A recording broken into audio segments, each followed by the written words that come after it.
Arizona from the 20-yard line. You're listening to the Kazual Sportz Show. Palmer stepping away at first. Palmer extending the play. Crosses the field. Larry Fitzgerald. Fitzgerald is going to take it into Green Bay territory. The show exclusively known as the voice of the Arizona Cardinals fan club, the Bird Gang. Fitzgerald inside the 30, the 20, 30, it's over. It's insane. Now with your host, Earl Burnett, a.k.a. Casual E. Bird Gang on 3. 1, 2, 3. Bird Gang.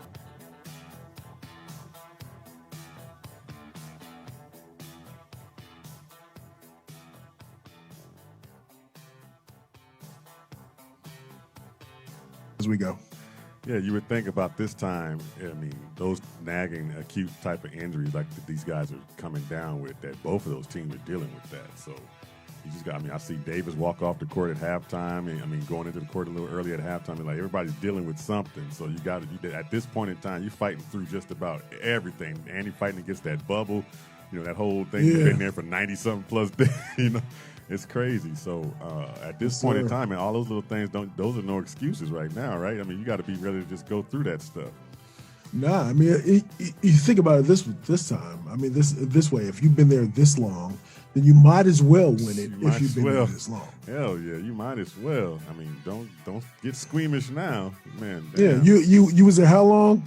And you didn't win. And you was in the finals. Yeah. You know, that's what it comes down to, as opposed to, oh well, at least you tried. Nah, man, ain't no try, man. I was in that bubble.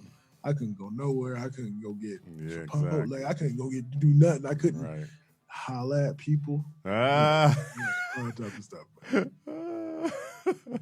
Unless your name is, what's his name? Who's the guy that got caught with the girls in the spot? Oh yeah, homeboy. But it's funny because I like one of the dudes I like to listen to is Bomani Jones, and I think this is relevant. You know this because you know about the behind the scenes world of sports, but a lot of these dudes messing around with the same women, man. I know. And so that's what's going on in the bubble too. So think about that. You mess around with Tina, and I mess around with Tina, and all of a sudden I'm walking around the bubble and I see Tina and I say, "What? Tina, what you doing here?" And Tina said, "I'm chilling with Earl." Earl, okay, we see Earl on Wednesday. Oh, damn. That type of stuff that goes on. Yeah, small world. Small world for sure. All right, so let's find out what else is going on in this wonderful COVID-19 world of sports.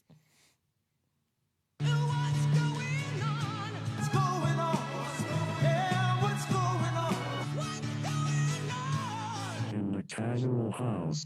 Man, it took me, a little bit to figure out some stuff that I had to talk about tonight. But then I said, okay, well, we'll see what's going to happen when, because I had to wait to see what this game was going to be like. But of course, the game was what was going on tonight. The NBA Finals started tonight, and like we just talked about, the Lakers hit the Heat in the mouth. 116-98 was the final in that one. And one thing that I take away from that game that cannot happen is the Heat cannot get outscored when LeBron's off the court. The Heat bench cannot get outscored by the Lakers bench, and they got whooped tonight by that bench. Everybody on that Laker team came out ready to play. Guys like Kuzma, Caruso, all those guys, Danny Green. When you get those guys rolling and they got confidence, you're not going to beat that team. So that's what I thought was going down tonight, that they let those bench guys come in and get way too confident. Because the starters came out and hit, they were, rolling, that's just the excitement of getting in it. And then they finally felt that defense come locked down and they just kind of backed down, I guess. But going forward in this dang on series, bro, I was kind of, before the series started, I was going to go through this wheel list I have here. And it was a list of what's going to happen in this game. Will we see this? And I was going to let you kind of run through this. I was going to say, first of all, will we see a 40-point game, and by who? Ooh. Yeah, I think we will see a 40-point game. Oh yeah, I mean, yeah. I think it might be Adebayo. Really? Yeah, man. Scoring 40 points? Yeah, I think if he can get Anthony Davis in a little bit of foul trouble, then because we know that that Miami that they can shoot from the outside. Right. So if you're able to play that inside-outside game, and I think that's possible, especially if Miami's on the brink of elimination. that's where that will come into play. Yeah, I think you saw for about a quarter and a half, I was kind of driving around, and then when I got home, so in the car, you heard about the early foul trouble that Adebayo got in, right? And it just shows how important he is, because even though it, just for comparison's sake, we talk about how Booker is. No. We talk about how what's my man's name for the Suns. That's kind of, they call him the heart and soul of the team in terms of the energy. What am I thinking? Kelly Oubre. Kelly Oubre. Yeah. That he's kind of like the maybe the soul of the team or the heart of the team, or just kind of really means a lot to the team. And so even though that might be Jimmy Butler, Adebayo, if he's not the best player, he's very, very important. Right. And I think he's a big reason as to why they're here where they are. And so he might have that 40-point game. Okay. I didn't think there would be one, actually, because those two teams are so evenly like they play together so evenly. Like there's no one guy that stands out over anybody else. Maybe Anthony Davis, I would think, have one of those games that it would go off for a 40-point. Davis had 34, so it's possible. Right. So it's not out of the realm of possibility. But I think Adebayo would be the dude that I would say, because they might just feed him. Especially because it's interesting how Jimmy Butler he can score, but I don't know if he can impose his will, so to speak. Right. But he'll try to get the ball to the players that play like him in terms of with the same level of intensity. Exactly. And I think that's so that's why I say Adebayo. All right. Also, the next thing I was saying, and this has probably already got taken care of, will there be a blowout in the game in one of these series? And that's already been done. So that's one. So the next question is going to be, will there be at least one buzzer beater in this series? Buzzer beater. So because of the definition of buzzer beater, I would say no. I think there'll be some close games. Okay. I don't anticipate. I think the Lakers will get blown out. Unfortunately, I think the Lakers will get blown out as well. If you look at a 12 plus point lead as a margin as a blowout, I think the Lakers will probably get blown out at least once. But in terms of a buzzer beater, I would say no. I think there will be some close games, as in 1, 2, 3-point games, but I don't think it'll be that 1 or 2 point victory will be because of a buzzer beater. Okay. Coming down the stretch, will there be an overtime game in this series? Ooh. Yeah, I kind of feel that one. I'd say there'll at least be one overtime game. Okay. I wouldn't be surprised if there's at least one overtime game. All right. Will there be a flagrant 2 ejection in this series as it gets closer and closer to the way the NBA is played? Have you watched these playoffs, dog? You've seen them. Even before the playoffs started, man. I could get a rebound and then do a hard step, and they say, hold on, we gotta look and see if that was a flagrant. Right. We don't know. Right. The way you stepped on the court, that was kind of flagranty. That is so true. So I think it's possible. And you know who it'll be? Uh-oh. Dwight Howard. Oh yes, there you go. That's the corporate right there. Dwight gets looked at all the time, and I'm not saying. Dwight will grab a rebound and then stick his arms out. If you're watching, you'll see how I'm sticking my arms out in this manner, and they'll just say, "Hold on." That was Dwight, flagrant. Right. We're gonna tee him up. I mean, Dwight will get something like that, and we don't have a coach that would be using a guy to do that on purpose in this series. Like usually, like a Phil Jackson use that as a psychological advantage type of thing, or send a message type of thing. I don't think we have that type of coach in there. Yeah, I don't think so. Because you wouldn't send Jared Dudley in there. Exactly. Jared Dudley, nah. But if anybody, it would be the Heat, and it would be Udonis Haslem, because he knows his days are numbered, and he don't care how he get his next championship. He just wants to get that next championship. That's but good. I would still. That would be the exception to the rule, but if anybody, I say it would be Udonis Haslem. Okay. All right. Will there be a player in this series that hits 6 to 7 threes by themselves? Oh yeah, it's going to be somebody from Miami. It's not gonna be Exactly. nobody it'll be somebody from Duncan the Lakers that'll Robinson. take more than Duncan 6 Robinson. threes in the game. Right. Because they high off of this game 1 victory, and so we can shoot threes. No, you can't.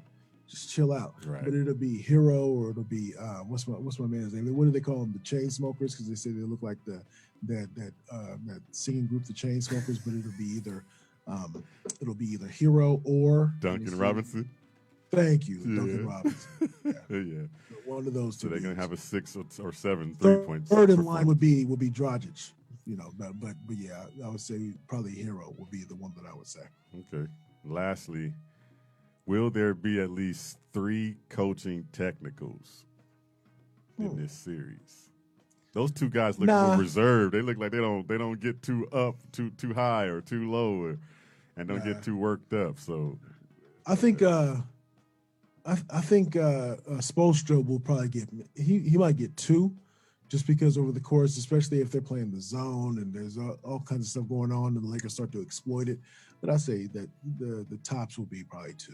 I definitely wasn't anticipating blowouts in this series. I think when you get this far, there should never be a blowout. I mean, that's just my thinking. But I guess you have to fill out each other the first game and see how things go. But I think from going forward, there shouldn't be any more blowouts. I think so much it should be all close games going down the stretch, but you never know. But I mean, I hope there's 3 more blowouts. Yeah, a lot of people are already screaming that already too. They see how the game goes. I'm hoping everybody's just this daily. We change our mind at moment from moment to moment to moment. Now everybody's it's going to be a sweep, when everybody's talking about it's going to be a nice little 7-game series. Yeah, but, because if you said it was going to be a 7-game series, and then somebody has to win game 1, right? Exactly. In order to get to a game 7. Exactly. So therefore, if you say so won, sweet. Wait a minute, what were you thinking with your prediction? But right. No, it's not going to be a sweep. I hope so. It will be dope, but it won't. Right. Well, we'll see how many of those things come true in this series. That'll be pretty interesting to watch going forward. Also in the NBA, we can talk about. I wanted to get your perspective on Doc Rivers, because was it time actually for him to go in LA, and then at the same time, the second part of this question is the perfect fit for a Doc Rivers coach. Sean had came on here on Monday night. Me and Sean talked about it. Sean and I talked about it, and he says that some guys were throwing up there that Houston would be a good fit for him. Well, today, of course, was he visited Philadelphia, and so I'm just saying, is that a perfect fit for Doc Rivers? Yeah, it wasn't all of Doc's fault with the Clippers, but somebody had to pay the price, right? So you think about, he's gotten them with less talented teams on the brink of getting to the conference finals. You think about with a talented team such as this, I think what happened was people. We love to be. You mentioned people saying sweep, and then all of a sudden say, or 7-game series, and then say no sweep. Right. You try to be first, and so people would try to say, well, Right. You try to come up with reasons why. I can come up with reasons why I finished second to last in the marathon that I ran. Okay. But I finished second to last, dog. So it is what it is. But the point is that you look at the players that you have, the chemistry. Are you really good at X's and O's, and maybe not as good at team chemistry? If that's what it is, and if that's what it takes to get this team over the top, then that means that maybe you're just not the right person for this particular job. When you look, man, you look at Westbrook, dog. I know Westbrook will be similar to, say, a Kevin Garnett, but dog, he's Kevin Garnett personified in terms of the way he looks at things with Houston. Right. And then you look at Harden. I don't know. I don't see that, because the way that they've built that team, it's much more. It's D'Antoni's team. Correct. And then it's somebody else coming in to say, here are the parts that D'Antoni left behind. Make it work. Right. No, that's not the way that I work. That's not the way that I coach. Right. So I would think that 76ers would probably be a better fit for him. But to be honest, I said this the other, when I heard that he was fired, I said he should just go back to being an analyst for a year or two. Just give him a second. So that way he might not can be a pick bad and thing, choose too. where he goes. Yeah, I personally think Philly would be the better spot if you had to choose between Philly and Houston. I would not touch that Houston thing with a 10-foot pole. Yeah. And speaking of Houston, Mike D'Antoni was another one of the coaches that the Philadelphia 76ers are looking at as well. And I'm like, what is everybody seeing in Mike D'Antoni, dude? That don't they see that it doesn't work? Yeah.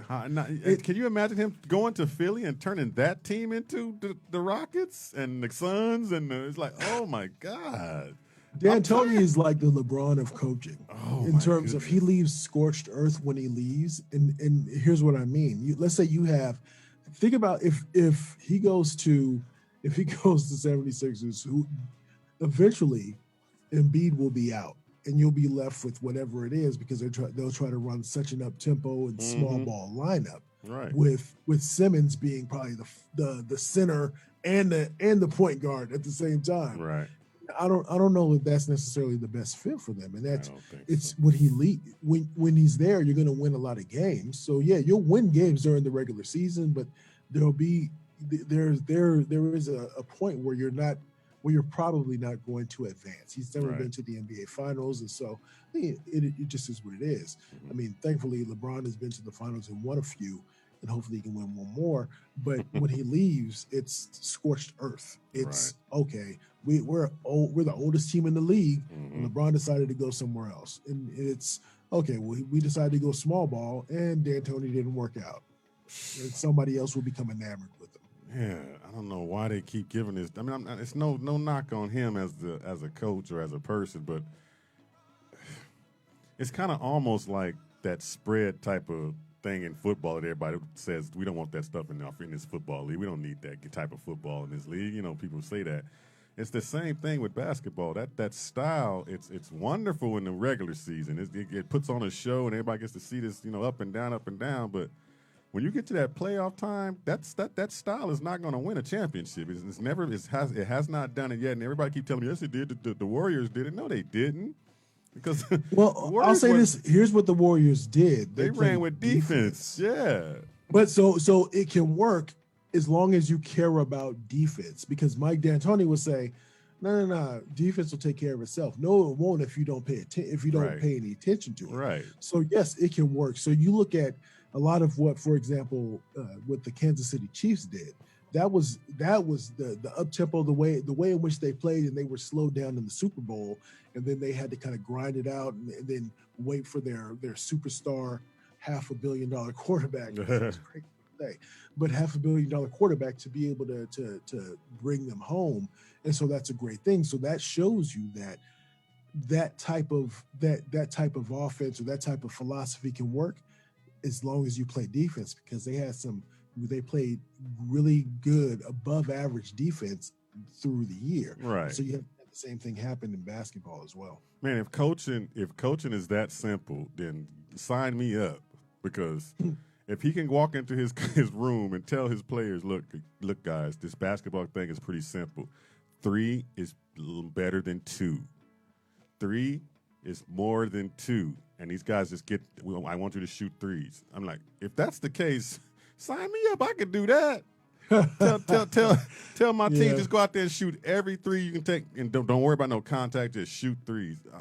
I can't imagine that working in a system. The terrible thing is that when the threes aren't falling and you just say keep shooting threes because you're trying to shoot yourself out of the slump. But no, it's okay. The threes aren't working. Let's dump it down. Exactly. Because you never practice dumping it into the post, it doesn't work. And because you don't practice playing defense at a high level, that doesn't work because you're not getting stops. Exactly. Therefore, at some point in time, you're going to be ousted during the season. Yeah, and it happens every time. I mean, I look at that Warriors team, I go, yeah, that's a defensive team first before it was 3-point shooting, and then the 3-point shooting relied on was more centered around those 2 really good 3-point shooters. But if you got a Houston team that don't have a lot of great 3-point shooting, you still got everybody shooting threes that ain't even that good of a shooting threes. That's crazy. But anyway, Ty Lue is in talks right now of being the next Pelicans coach. I thought that he would be the next Clipper coach, right? Because I haven't heard anybody else be fired after Doc left. Because usually when a coach gets fired, the whole staff goes. But I haven't heard anybody on the other staff go. So I still see Sam Cassell still there and Lou's still there. So I would imagine one of those guys are going to take over in L.A. and the other guy would be his assistant, right? Or is the other guy going to be like, nah, I'm ready to be up out of here? I'd be ready to be up out of. Yeah. I would rather coach the Pelicans. I think it's because look at next season. If you're not perfect, if you're the Clipper coach, and you don't treat those superstars with kid gloves, then they're going to opt out. They're going to opt out anyway. Right. And so if somebody's willing to pay, and it's funny because you hear about the things that go on behind the scenes in terms of with Paul George and maybe him not being the most popular player in the locker room. And so what if Kawhi says, "Nah, I'm not down with this," and he doesn't want to, and that's not your fault. But then you're left with what, with my man that won the Sixth Man of the Year. So I mean, I'd rather go to the Pelicans. Right. Yeah, I think he'll be a good fit either way. Either staying in LA or going to the Pelicans. Good team roster, and that's what's going to make or break you as a coach is that roster to begin with. So, yeah, I'm hoping that some of these doggone West players start going over to the East. It's not fair. It's not evened out. I mean, you can see that when that championship started, you just saw the difference. Like, man, they ain't even on the same level. They don't even look the same, to be challenging each other on a dang on court. But hopefully some of these free agents will start trickling over, from the West and go over to the East and even this thing out because that's ridiculous. Indeed. What else is going on we can talk about? Let's go back to let's go to the NFL, talk about the Sunday's game between Pittsburgh and their opponent has been postponed, I believe. Yes. Yes. Okay. So did they postpone the Titans game as well? Yeah, well, the Titans game is postponed, so the Titans Steelers game is postponed. Okay. Yeah, so it could be played on Monday, it could be played on Tuesday, so they haven't given any definitive answer yet. Okay. So they had 3 players that tested positive and 5 staff members that tested positive. And now your beloved Raiders.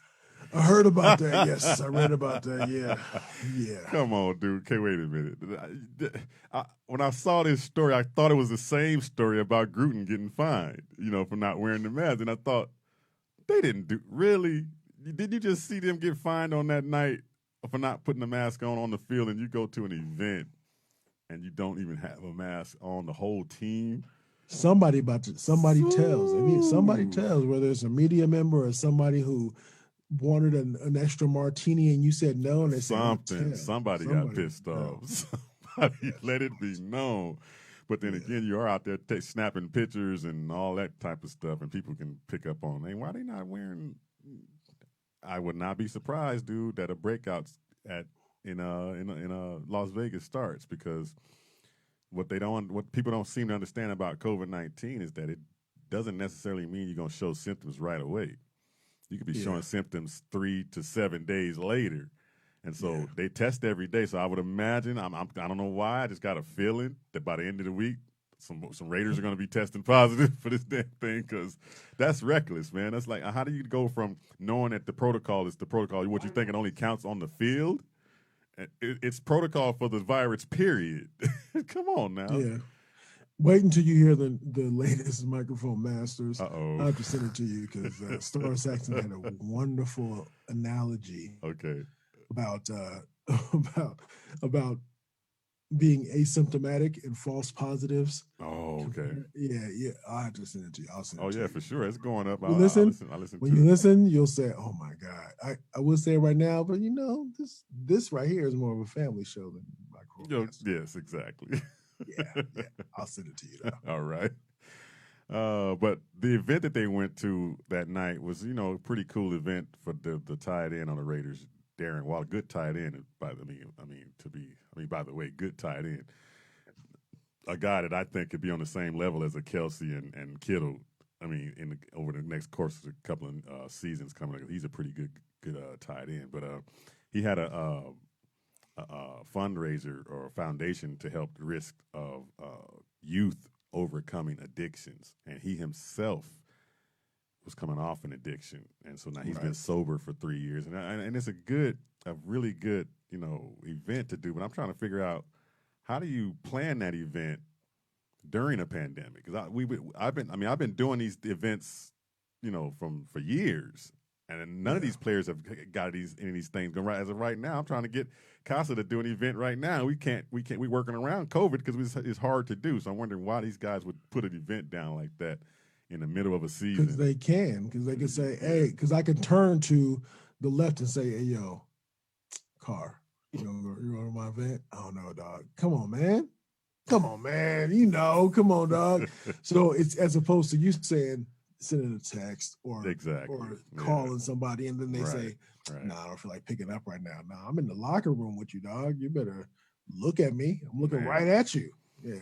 I mean, they've already been fined, of course, for the mask thing on the field, $100,000, and the team $250,000. I haven't heard anything about the punishment for this, but I would imagine it's going to be worse. Also, the NFL is trying to flex their muscles and put down a little harsher punishment for the coaches that are not wearing these masks. Because there's a lot of people on the tape. When you watch, I'm watching a lot of those games. I flip to game to game. There's still a lot of coaches running around without these masks. They running around. They pull them down and just get the yapping and don't put them back up. And so now the NFL is saying the warning now is that you're going to be starting to threaten suspensions and forfeiting draft picks. That's crazy. Is that crazy or what? That's a little too much. So right? I'm coming from full disclosure. My wife works in the healthcare industry, so she's talked about. She's worked very closely, so she's seen the people that have come in with COVID. People that come in with COVID and then they're released and they're fine, and others that pass away when they come in from it. In terms of degrees of separation, 1 degree of separation in terms you've had it, but hey, suspension. I think that's a little bit extreme. Right. I even think, what was it, 250,000? That's a lot. For the team, couple 100,000 to the organization. Yeah. I think that's extreme as well. Right. You don't want it to be a $1,000 fine, and they say, whatever, here's my $16,000 for the season. Right. No, you want it to be something that will at least give them pause. But I think $250,000, that's a little bit extreme, and I think suspension is extreme as well. Yeah. And I think a lot of these people that are making these decisions and making these mandates, they don't care. They just they worried about public perception. And yes, you have to balance that. I'm not saying you don't, but you have to think. They're not thinking about what would I do if I was in that situation. They're not thinking about that at all. Right. The NFL is like Suge Knight. Don't mess with my money. That's what this looks like to me. That's what it looks like to me. It's like, look, if a breakout breaks out, we shut this thing down. We already losing money, no fans being in the stands. We're going to lose out on a shutdown, too. They don't want that. So they coming down hard. They don't want nobody. That's the thing, though. So Earl is the quarterback, and I'm the terrible slow linebacker because everybody on my team is injured, and I'm trying to tackle Earl. And I'm tackling him, and I tackle him a couple times. Maybe I hit him a couple times after he's thrown the ball. And then after the game, it's, nah, man, we can't shake hands because that might spread COVID. Right. Dog, I tackled you, and I was on top of you, and I said, F you. And you know what I'm saying? I said it right in your face. And now we can't dap each other up. And it's the same thing I think that happens with the coaches. The coaches are around these players all week long. And then, so I'm around you all week long, and then we get in the game. And now I gotta wear a mask. Okay, I guess. I suppose, but but make the fine make sense. I suppose is the best way to say it. Exactly.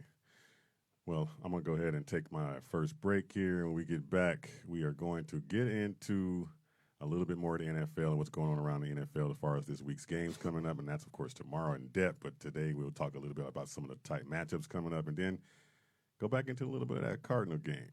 We'll be right back for a game.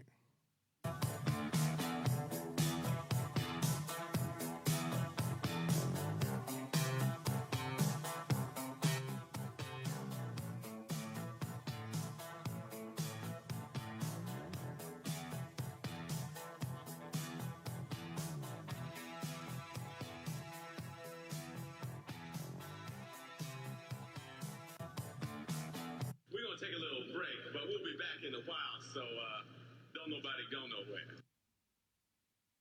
This is the sound of a racing heart. It's beating a little faster because it belongs to a young child. But this child isn't in the middle of a close soccer game or playing with her puppy in the yard. Her heart is racing because she's just been told she has to move foster homes again. Change a child's story. There's a child waiting for a volunteer like you. Learn how you can help at casaforchildren.org.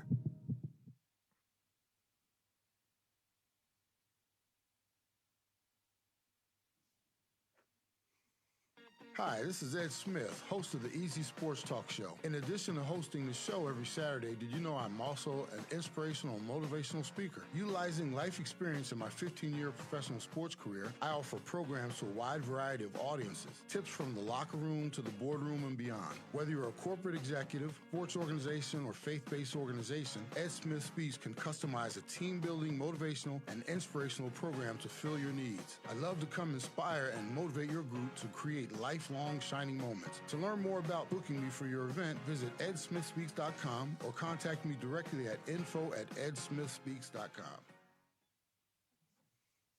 When was the last time you had your awnings cleaned?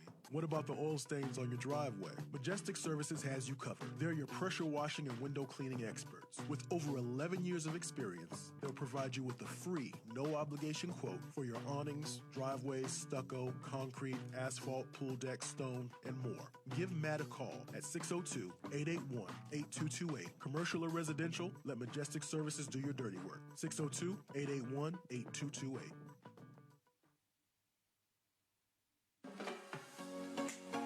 You're listening to the best internet radio station on the web, KSRN, Arizona.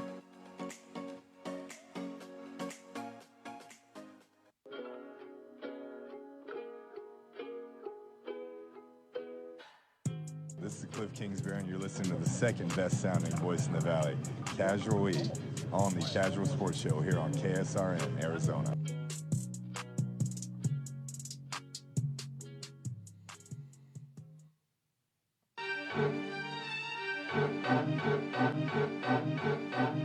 Oh, yeah.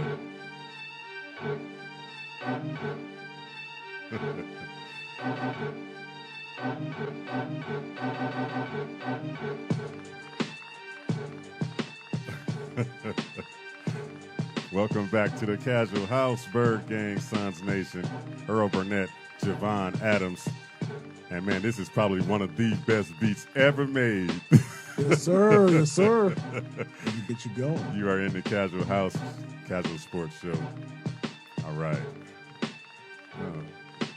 All right. I want to talk a little bit about some fake and some real. Okay. What's real and what's really fake in this NFL? What teams is fake? What teams are real? And who's putting on? And who's really a real team? Because you think about right now, we talk about the no preseason. We're still almost somewhat in preseason. Somewhat. Yeah.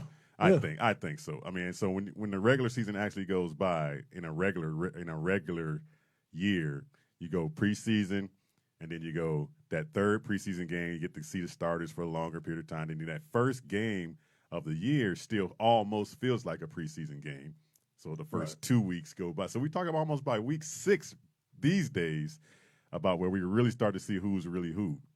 So let's start in the NFC. And I got to come right out of the gate. Let's start with Arizona right now.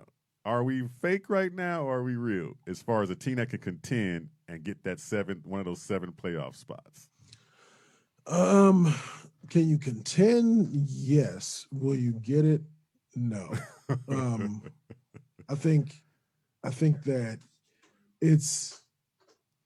I still hold true to my prediction of 7. I always say that I hope I'm wrong. I mean that it's 9 or 10. Right. But I think that what you'll find is that Cliff Kingsbury, and maybe you've seen the same thing, and I think I heard you mention this before, is that his play calling, you want him to call more run plays. Yes. And it's not the fact that you just want him to call run plays just to call run plays, because coaches can do that. We're going to run the ball 15 times a game, and then they run the ball they only ran the ball 5 times up until the fourth quarter, and then they ran Right. it 10 more times, so therefore it's 15. Right. No, you want to be able to keep people honest, and I think that because of that, because of his still growing, because now he has all the toys that he wants. Now this is the season where this is where if he was able to do what he did last season, but still having all those toys, that would bring so many more returns, Right. as opposed to maybe the way that he'll end up playing this season. Okay. I'm gonna actually agree with that, because on the show last night I said I'm the first guy that'll come out and be like, look, we contending no matter what.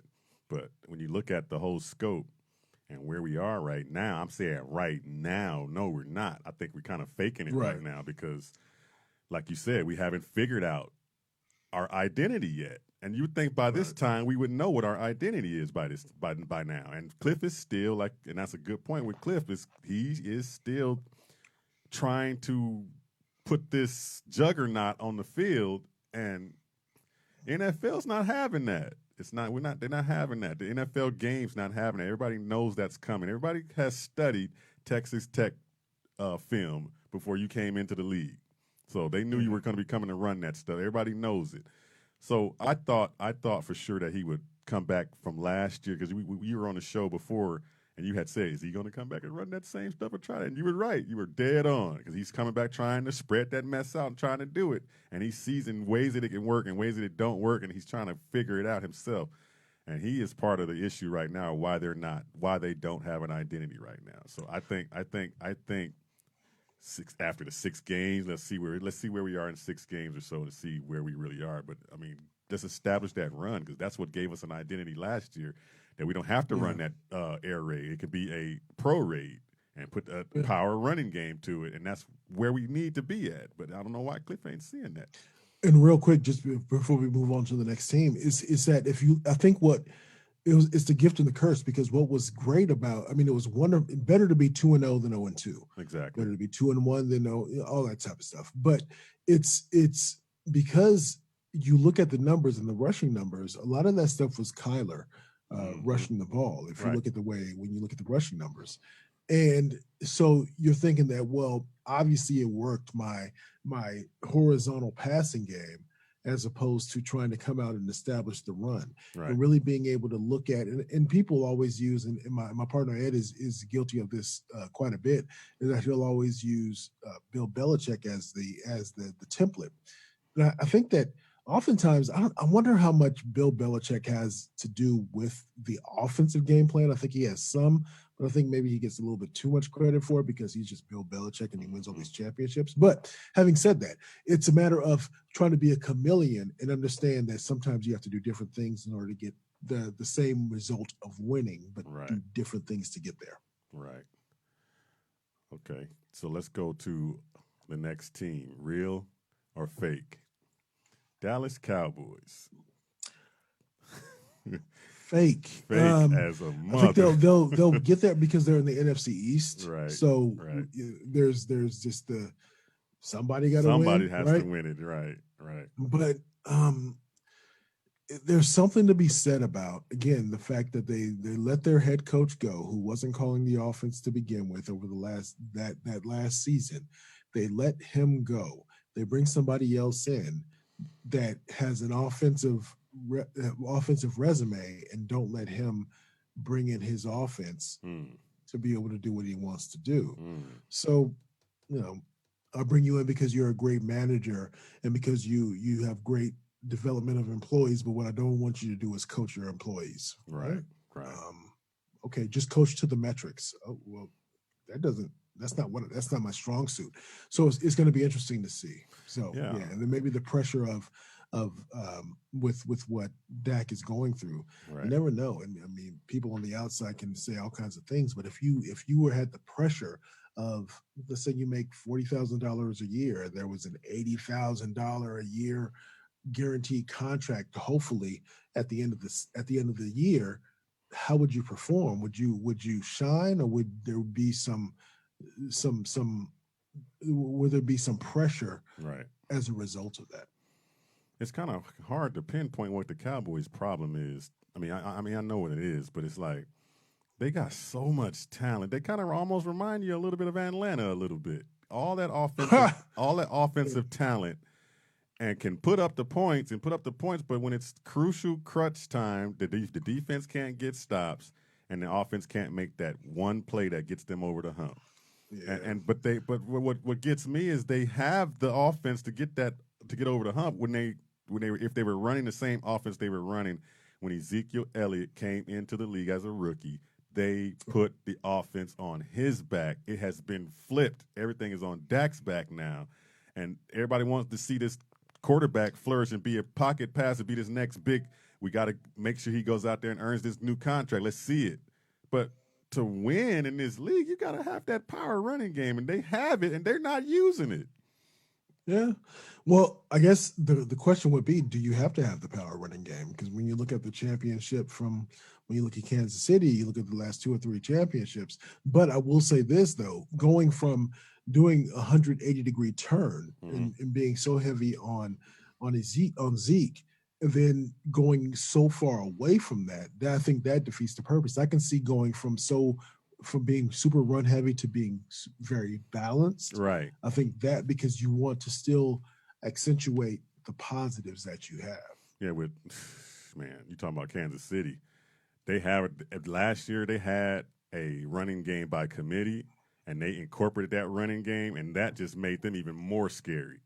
And of course, with that quarterback, that's what it was. But yeah, I still think, like you just said, balance. That's the key. You got to be balanced. You got to have that balance where it's like, okay, that running game has to put a stamp on the game to keep a defense honest. If you one-dimensional, defense is going to home in on you, and they know Dak's going to drop back there and keep trying to throw the rock, and that's what's been happening.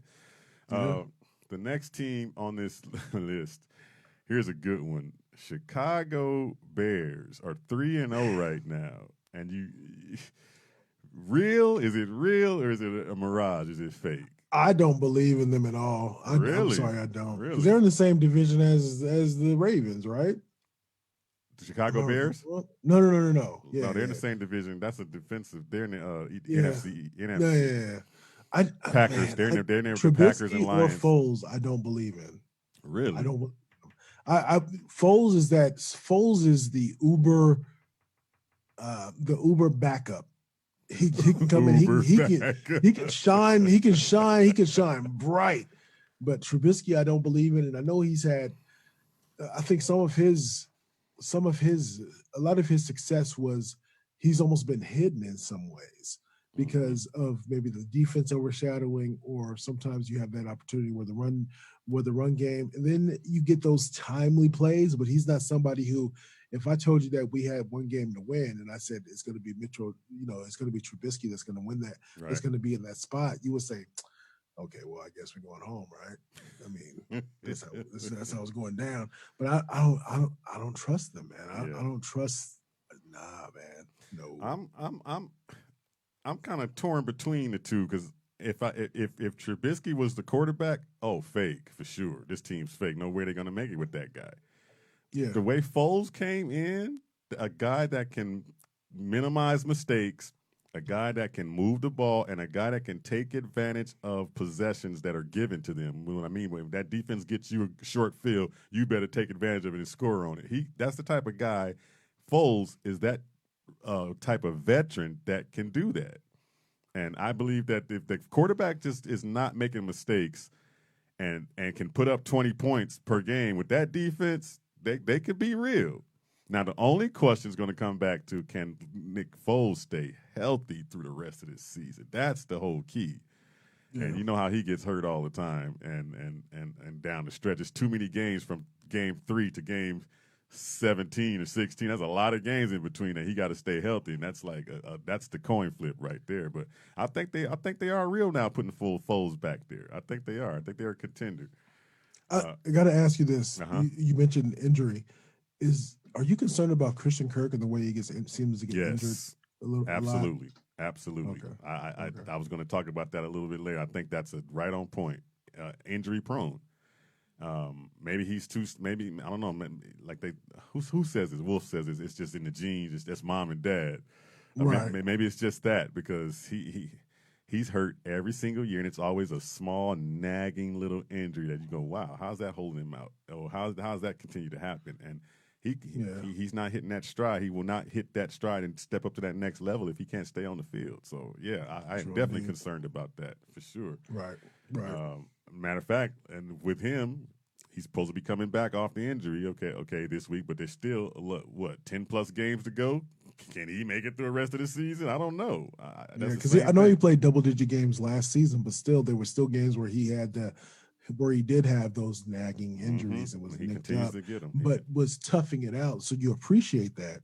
The best ability you always hear is availability, right? But that's he has such a high ceiling, but if he's always nicked up, then he'll never be able to try to get even anywhere close to it. Right.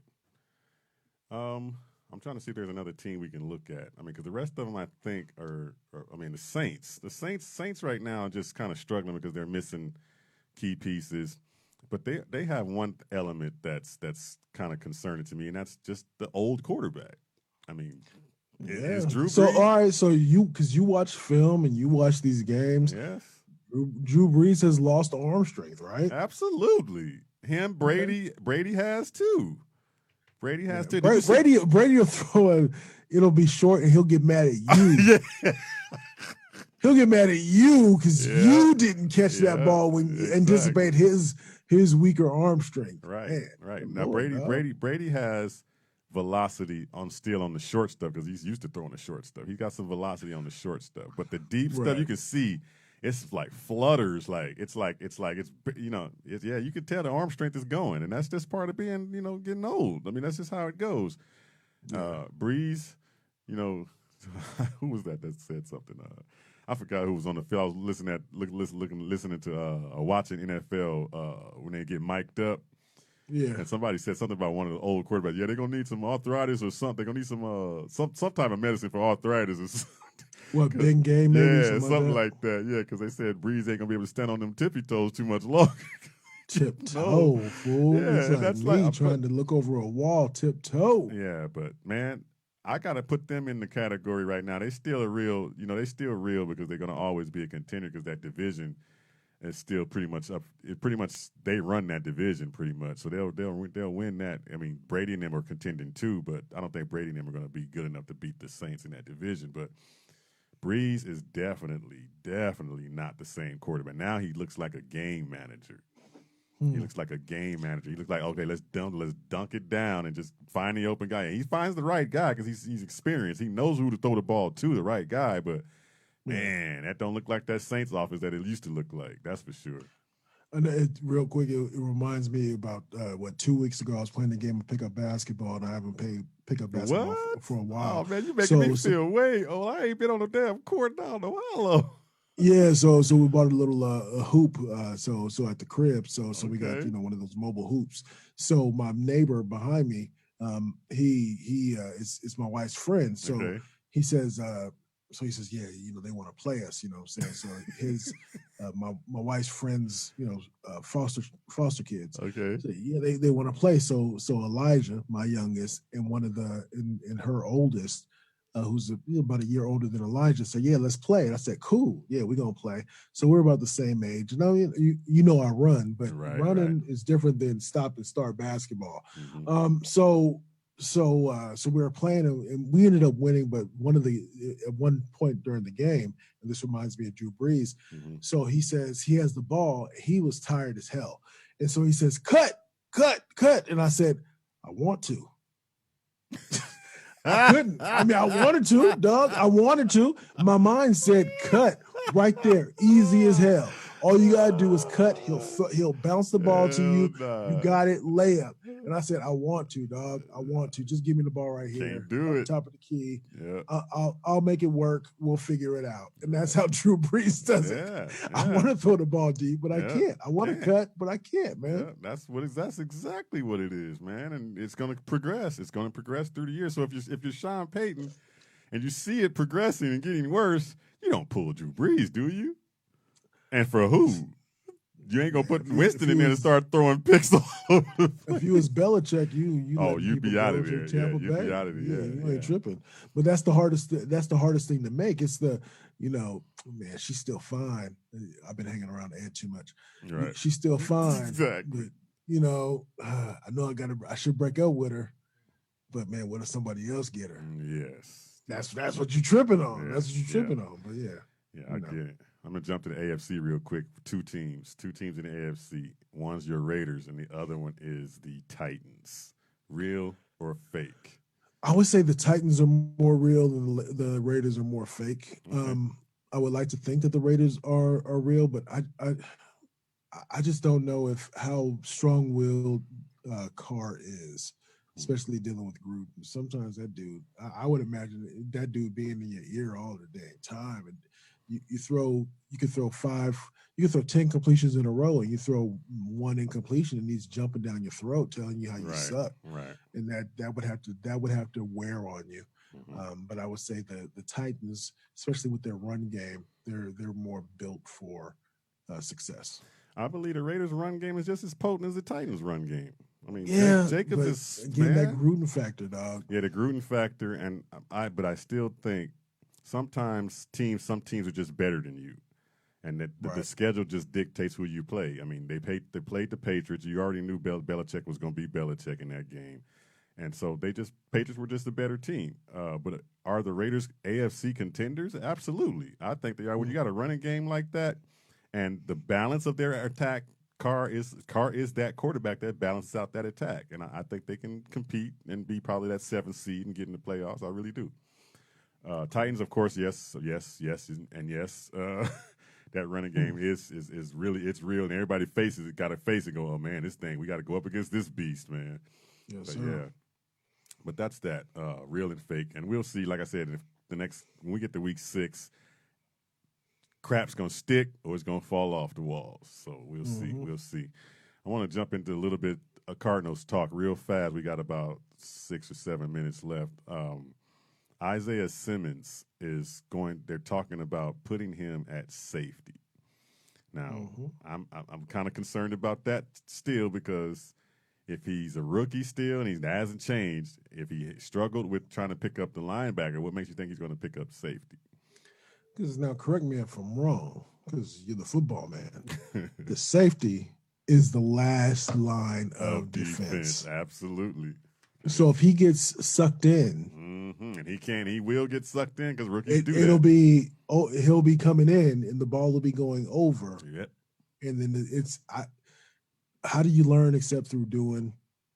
But it's one of those things where that could be one of those situations where the season you lose a game or two for the benefit of the next year or two. Correct. To be able to get somebody experience, but it doesn't make it any easier to accept that in real time. Right. When you put that rookie in that position, that's what you are risking. You are risking losses because he will get beat by these defensive coordinators. And I think the Cardinals are trying to rely on his athleticism and his length to where if he does get beat, he can make up for it. But this league is a league of windows, fast and little windows that open up or shut real quick. So, I mean, so you got to be on point when it comes to that. I thought there's a safety, and this is going to be weird. The Bird Gang probably going to be like, yes and no. But there's a safety that nobody wants to give us, a contract to for some reason. And he's the most talented safety out there, and that's Earl Thomas. Why did he walk through the doors of a Houston team and walk out with no contract? There's something going wrong with this dude, man. Something else. Is it something mental? Something's going wrong with this dude. You don't just have a talent sitting out there like that. Nobody wants him. What's going on with Earl Thomas, in your opinion? Maybe it could be sometimes you have to separate where you believe you are as to where the actual market value is for you. You believe that you're worth X amount, and somebody's giving you X minus 1,000, whatever it is, and and so you can't. You're so proud that you can't compromise. Right. Maybe that would be the only thing that I could think of. Yeah, I think that's right on point. Or or are these organizations seeing the past, the stuff in his off-field stuff as a? He got a little bit off the field stuff. You got that. Little something. Now, if I'm Steve Keim, I mean, and if I'm Earl Thomas, and you get a chance to go at them boys that you used to play for 2 times, at Seattle, and you get to come over here, I would take that 1-year deal in a heartbeat. In a heartbeat. And Steve Keim is the master at giving people that 1-year deal, come prove it type of thing. And we need a freaking veteran safety back there right now. That I don't see any other safety on the dang on market that's going to be anywhere near that guy. I think you go ahead and put that ring money on his doorbell. You put cameras in his house so you can check him randomly to make sure that if he's getting up at 3 a.m. or midnight or something, you say, "Where you going?" You hear a voice that sounds like Big Brother. Where you going? Oh, I was just gonna go holler at so and so. Nah, you don't need to holler at so and so. Pretty much babysit that fool. Take your behind back to bed, man. Guns being put in your face. We don't need you. That's how that goes. Man, an hour show goes by too damn fast, bro. I appreciate you coming in, Jay. This has been the Casual Sports Show. We're going to get into the neutral zone tomorrow, and we're going to give you our picks on these games. You probably heard a few little details on some of this stuff tonight, but until next time, Bird Gang, I'm Earl Burnett. That's Jay Adams. We'll see you next time. Peace out. You could